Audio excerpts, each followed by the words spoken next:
हिंद विद्यार्थियों, कक्षा 12वीं कला एवं वाणिज्य संकाय के विद्यार्थियों हेतु माध्यमिक शिक्षा मंडल मध्य प्रदेश द्वारा जारी अर्थशास्त्र विषय के आदर्श प्रश्न पत्र में दिए हुए आंकिक सवालों को लेकर हम पुनः उपस्थित हुए हैं। विद्यार्थियों, यहाँ पर जो प्रश्न आप देख रहे हैं, निम्नलिखित तालिका श्रम का कुल उत्पादन अनुसूची को बताती है। इसके आधार पर श्रम की सीमांत उत्पादन अनुसूची बनाइए। इस तालिका में आप देख रहे हैं कि श्रम की इकाई और कुल उत्पादन दिखाया गया है। श्रम की इकाई 0 है, कुल उत्पादन भी 0 है। श्रम की इकाई 1, कुल उत्पादन 15। श्रम की इकाई 2, कुल उत्पादन 35। इस तरह से यह कुल उत्पादन अनुसूची दिखाई गई है। हमें क्या करना है? हमें सीमांत उत्पादन अनुसूची बनाना है। तो सीमांत उत्पादन किसे कहते हैं?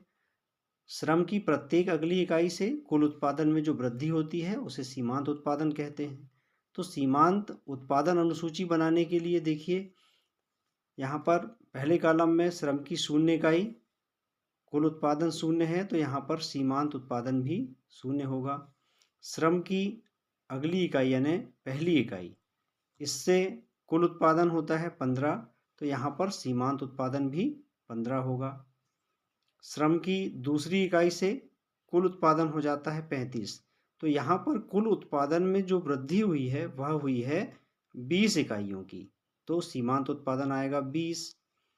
श्रम की तीसरी इकाई से कुल उत्पादन में 15 की वृद्धि हुई है, तो यहाँ सीमांत उत्पादन में हम लिखेंगे 15। श्रम की चौथी इकाई से कुल उत्पादन में कमी हो गई है, यानी कुल उत्पादन 50 से हो गया 40, तो कुल उत्पादन में वृद्धि कितनी हुई? -10 की, तो यहाँ पर ये -10 सीमांत उत्पादन में हम लिखेंगे। श्रम की पांचवी इकाई, श्रम की पांचवी इकाई से कुल उत्पादन हो रहा है 48, यहाँ पर कुल उत्पादन में वृद्धि कितनी हुई है? 40 से 48 हो गया, मतलब 8 इकाइयों की वृद्धि हुई है, तो हम यहाँ लिखेंगे सीमांत उत्पादन में 8। तो इस तरह से ये जो तालिका है इसे हम सीमांत उत्पादन अनुसूची कहेंगे। यह 4 अंक का प्रश्न है जो आपकी प्री बोर्ड परीक्षा में भी इस तरह का एक सवाल आया था और वार्षिक परीक्षा में भी निश्चित ही इस तरह का एक प्रश्न आ सकता है। अगला प्रश्न है, निम्नलिखित आंकड़ों के आधार पर आय गणना विधि द्वारा राष्ट्रीय आय की गणना कीजिए। इस तरह का एक प्रश्न प्री बोर्ड परीक्षा में भी आया था और यह मॉडल क्वेश्चन पेपर में भी दिया हुआ है, यानी निश्चित ही वार्षिक परीक्षा में इस तरह का एक सवाल आएगा। यहाँ पर मदें दी हुई हैं, वेतन एवं मजदूरी व्यय 30,000 रुपये, 30,000 करोड़ रुपए, ब्याज 5,000 करोड़ रुपए, किराया 3,000 करोड़ रुपए और मूल्यह्रास 2,000 करोड़ रुपए तथा लाभ 40,000 करोड़ रुपए। तो विद्यार्थियों, यहाँ पर आय गणना विधि द्वारा राष्ट्रीय आय की गणना करना है, तो इसमें हम मूल्यह्रास को नहीं घटाते हैं। तो राष्ट्रीय आय की गणना के लिए हम क्या करेंगे? राष्ट्रीय आय बराबर वेतन एवं मजदूरी धन ब्याज धन किराया धन लाभ।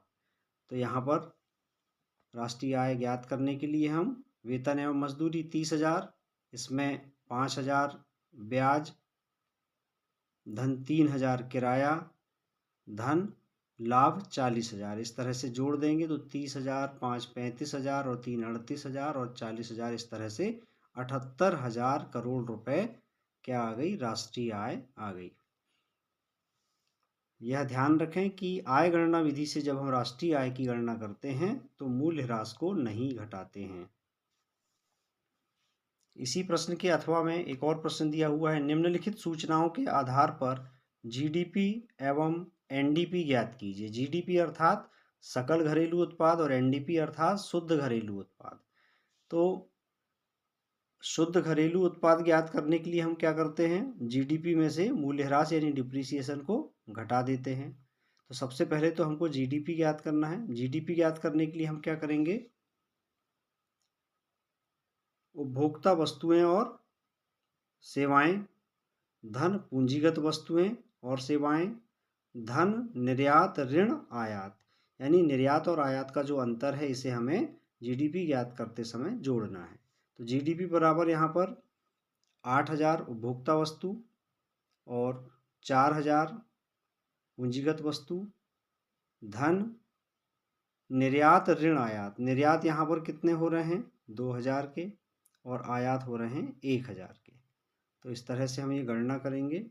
तो जीडीपी बराबर 8000, धन 4000, धन 2000, ऋण 1000।